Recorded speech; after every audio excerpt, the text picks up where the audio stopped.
Hi, Scott from Digital Fish with a fishing trip to Spirits Bay in the far north. I was with Matthew Hewitson from Fishing in God's Zone, who wasn't really prepared for a rock fishing trip but was keen to chuck a line in anyway. The hike at dawn over the dunes brought back lots of memories. This is where I caught my first land-based kingfish. It went 38 pounds and I caught it on 25 pound mono. The first thing that struck me were the number of boats in the water and people in the campground. It was 23 years ago, I suppose, that I first came, and most times I've fished here, I'm the only one around. We arrived at Rod Holders and it was looking very nice. We were thinking about fishing Buck's Ledge further along, but the swell looked a bit too risky. Setting up, I was planning to fish stick baits in the low light when kingfish like to hunt and then try a live bait later in the day. I was fishing the PE 5 line on a Hamachi 10-foot 3-piece rod, rated for 6 to 10 PE line. This was its first serious road test. I had some carpenter stick baits with me, but chose a hitter stick bait because I didn't have the PE 8 spool of line with me. Hopes were high on the first cast, but it was the second cast that came up tight. A hungry kahawai took the 120 gram lure. I carefully released it back to swim another day. I had to watch the swell as it was building. Another cast and a fish hit the lure and dived straight for the kelp. Small kingfish or decent snapper? I couldn't tell because it came off. More fish hit the lure. This time it got a double smash and 2 kahawai were dragged ashore with one on the end hook and one on the middle hook. The water was getting higher, but we had room to move up the rocks and stay safe. The tide was pushing against the current and spilling higher up our ledge. It's funny how the sea can look calm like this one moment, then rush up the rocks like this the next, and then it's time to run for safety a moment later.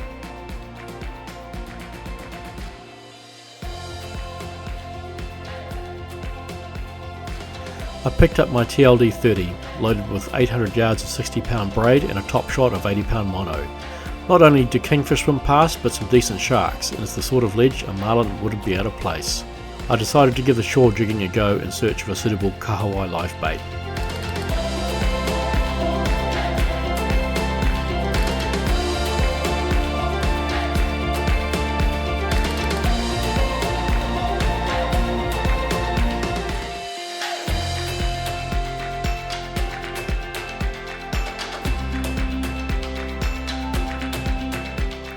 Hungry kahawai tried to eat my small snapper, but it got away.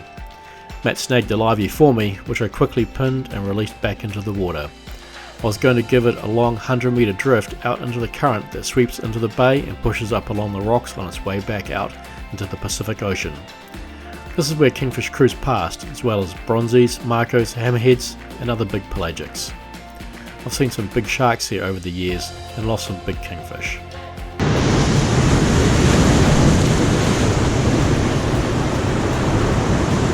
So up here in Spirits Bay and live baiting for kingfish and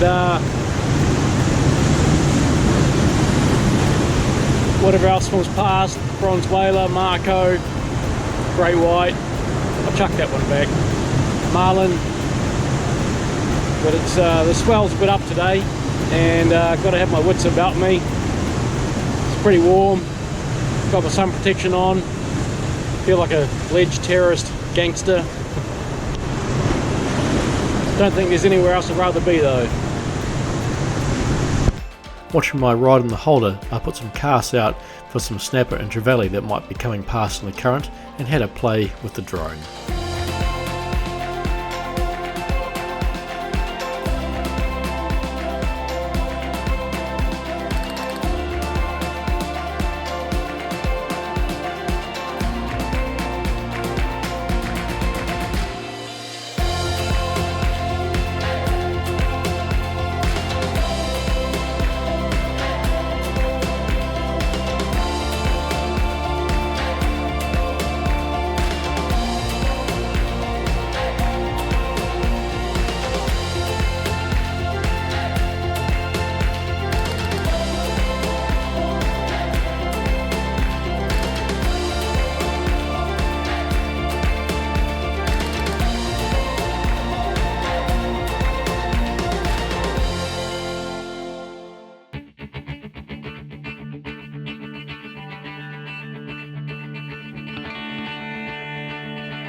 Live baiting is a waiting game.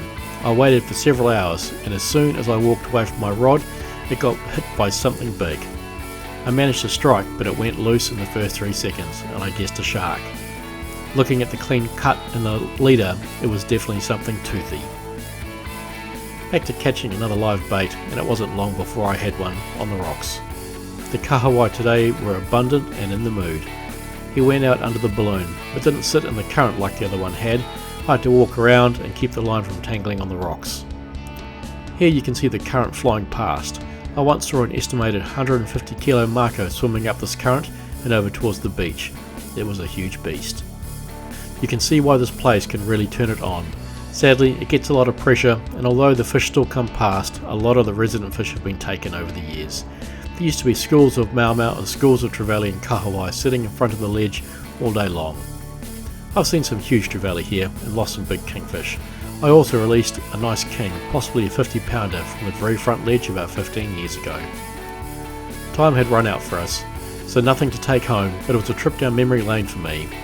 What was really funny was stopping at the petrol station on the way home and getting stared down by the local cat. He was definitely giving us a dose of Northland attitude. All part of a great day out. This is Scott from Digital Fish with content that catches.